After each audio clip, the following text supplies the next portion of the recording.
Hopefully my question today raised an eyebrow or two. Here's the deal. Health insurance companies love ObamaCare, or really any government-administered health care program, because they get billions in taxpayer dollars. It's guaranteed profit from the government. That's why they love it.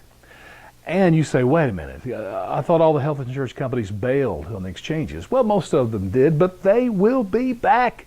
Now that there's been no repeal of Obamacare, the only solution is for us to give them many more billions of dollars in taxpayer money, so they'll make even more profit. Listen, when Obamacare passed back in 2009, 2010, I remember talking about this a lot, but on the stock market, which by the way had not fully recovered from that mortgage crisis, but the industry that really, well, it did the best, it almost exploded after Obamacare passed, was the industry with the health insurance companies. It was great for them, and now that the repeal didn't happen, they will be back. And they're going to have to bring the premiums down, deductibles down, and the only way to do that is we have to guarantee them billions more money. And you know what the thing they hate, dread, more than anything, would be any possibility of a free market in healthcare. Listen, at the heart of capitalism is competition.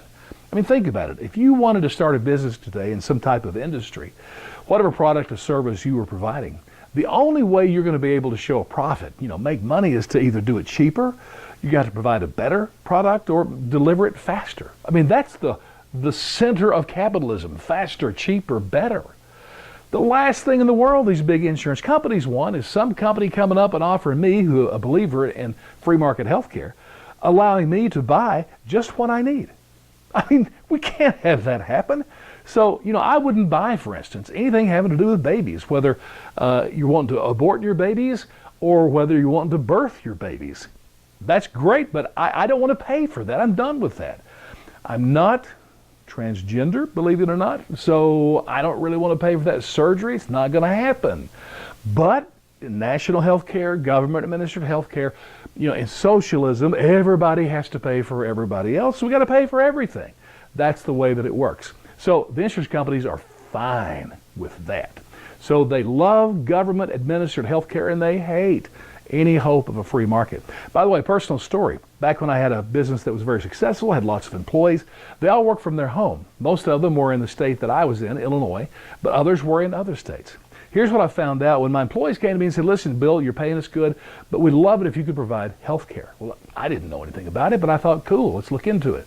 I found out, number one, that if I was going to provide a health care plan for my employees, it had to be Blue Cross Blue Shield. I had no choices in Illinois because they had a monopoly there. That's not free market.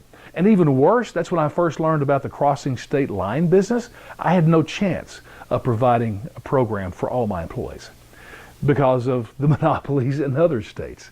And that's all controlled by state insurance boards, the government.